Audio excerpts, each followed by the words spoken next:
10 बजे जैसे ही घंटाघर की घड़ी बजती थी, यहाँ स्मशान घाट पर चिता पर लेटी हुई एक भूतनी उठकर बैठ जाती थी। अमिया साची, अमिया साची, ये हो ना। और ये रोती हुई भूतनी जलती हुई दौड़ने लगती थी। ये भूतनी शहर के रास्तों से दौड़ती रहती। लोग इस मंजर को देखकर ही डर जाया करते थे। अमिया साची, अमिया साची, ये हो ना। वॉच टावर पहुंचती थी और वॉच टावर के पास वाले तालाब में कूद जाया करती थी। अमिया साची, अमिया साची, ये हो ना। इसके बाद शहर में हो रहा सारा शोर थम जाता था। शहर के लोग इस घटना से परेशान थे। ये कौन है? रोज ये क्यों ऐसे दौड़ती है? हमें इस औरत की आत्मा को मुक्ति दिलवानी चाहिए। हाँ, रोज रोज इस मंजर को देखकर शहर के सारे बच्चे डरने लगे हैं। हाँ, लेकिन हम सब इस भूतनी का क्या कर सकते हैं? हम कुछ नहीं कर सकते, पर शमशान में बैठने वाले अघोरी जरूर कर सकते हैं। लेकिन रात में शमशान जाना क्या ठीक होगा? उनसे मिलना है तो हमें अभी ही जाना होगा। हम सब साथ चलते हैं, देखते हैं क्या होता है। तीनों डरे सहमे थे, पर फिर भी वो स्मशान की ओर चल पड़े। स्मशान में उन्होंने देखा कि अघोरी अपनी आंखें बंद करके चिता पर बैठा था। बाबा, हमारी मदद कीजिए। हम सब रात 10 बजे आने वाली भूतनी से परेशान हैं। शहर में लोग रहने से डर रहे हैं, कृपया हमारी मदद कीजिए। अघोरी बाबा ने अपनी आंखें खोली। उस भूतनी से छुटकारा पाने के लिए तुम्हें भूतनी का अतीत पता होना चाहिए। ये उन दिनों की बात है जब इस जगह शहर नहीं गांव था। इस गांव में चटर्जी परिवार रहने आया। ये लोग बंगाल के रईस लोग थे। चटर्जी परिवार में उनकी एक ही बेटी थी, पीहू चटर्जी। पीहू 17 साल की थी। पीहू के पिता ने इस गांव का गोदाम खरीदा था और अब वो उसके नए मालिक थे। कभी कभार वो पीहू को अपने साथ गोदाम ले जाया करते थे। वहीं उसकी मुलाकात सुजॉय से हुई। आपना नाम की? हमार नाम सुजॉय। आपना की बांग्ला जानी? हाँ, और बस यहीं शुरू हो गई पीहू और सुजॉय की दोस्ती।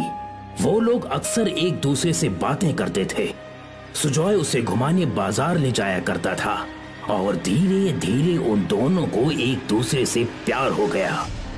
अमी तुम्हारी भालोबाशी। पीहू शर्मा गई, पर वो भी सुजॉय को पसंद करने लगी थी। इसी बीच पीहू के माता पिता उसकी शादी की बातचीत कर रहे थे। पीहू, तुम्हारी शादी तय हो गई है कि?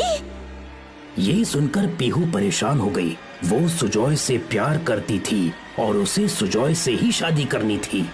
उस रात पीहू और सुजॉय वॉच टावर के पास मिले। आमी सुधु, तोमा की बीए कराबा।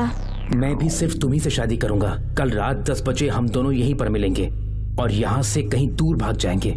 ठीक आचे। लेकिन इन दोनों का मिलना सूर्योदय चटर्जी ने देख लिया। उस रात जब पीहू घर लौटी तो उसके पिता ने जिंदगी में पहली बार उस पर हाथ उठाया। आमी सुजॉय के बीए कराबा। लगता है उस सुजॉय ने हमारी बेटी पर काला जादू कर दिया है। हाँ, वरना आज तक तो इसने हमारे सामने कभी ऊंची आवाज में भी बात नहीं की। कल सुबह ही इसे यहाँ से भेज देंगे, ये यहाँ नहीं रहेगी। और सुबह होते ही सुनंदा अपनी बेटी को लेकर निकल पड़ी और वो लोग कुछ ही दूरी पर पहुँचे थे कि उनकी कार का एक्सीडेंट हो गया। सुजॉय! सुजॉय! कोई नहीं बचा, न सुनंदा, न पीहू और न ही ड्राइवर। सारे लोग मारे गए। सुनंदा और पीहू की लाश उसके घर लौटी। सुनंदा, पीहू। सबने लाश के अंतिम दर्शन कर लिए सिवाय सुजॉय के। उस बेचारे को तो पता भी नहीं था कि उसकी दुनिया बसने से पहले ही उजड़ चुकी थी। वो तो दूसरे गांव में जाने की तैयारी कर रहा था। रात 10 बजने से पहले वो वॉच टावर के पास वाले तालाब के पास पहुंच गया और पीहू का इंतजार करने लगा। यहाँ पीहू की लाश चिता पर रखी हुई थी।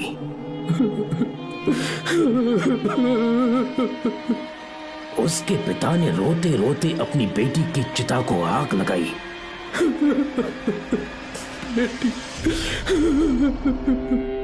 पर जैसे ही घड़ी में 10 बजने का घंटा बजा, पीहू के शरीर में उसकी आत्मा लौट आई। वो सुजॉय के पास जाना चाहती थी और इसीलिए वो जलता हुआ शरीर लेकर सुजॉय से मिलने के लिए घंटाघर की ओर दौड़ पड़ी। जिन लोगों ने ये दृश्य देखा वो बेहोश हो गए। दौड़ती हुई पीहू सुजॉय की ओर बढ़ रही थी। सुजॉय डर गया। उसे समझ नहीं आ रहा था कि वो आग उसकी तरफ क्यों दौड़ रही है। और सुजॉय तालाब में कूद गया और उसके पीछे पीछे पीहू की जलती हुई लाश भी तालाब में कूद गई। पीहू के शरीर की आग बुझ गई, पर तब तक उसकी आत्मा जा चुकी थी। पीहू, पीहू, पीहू। सुजॉय फूट फूट कर रोया। अगली सुबह सुजॉय ने खुद पीहू की लाश को अग्नि दी। पीहू का शरीर जलकर अग्नि में विलीन हो गया, पर उसकी आत्मा अभी भी सुजॉय से मिलने के लिए तड़प रही है। इसलिए वो आज भी अपने सुजॉय से मिलने जाती है।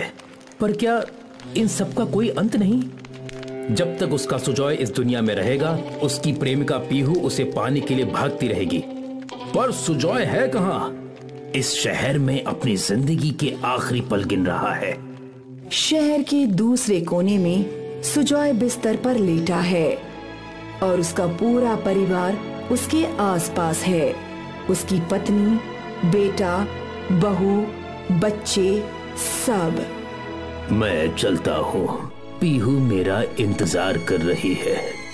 सुजॉय ने दम तोड़ दिया और साथ ही रात के 10 बजे वाली भूतनी का अंत हुआ। फिर किसी ने आग में लिपटी भूतनी नहीं देखी। पीहू का प्यार अमर था। वो मर चुकी थी, पर फिर भी सालों तक उसने सुजॉय का इंतजार किया।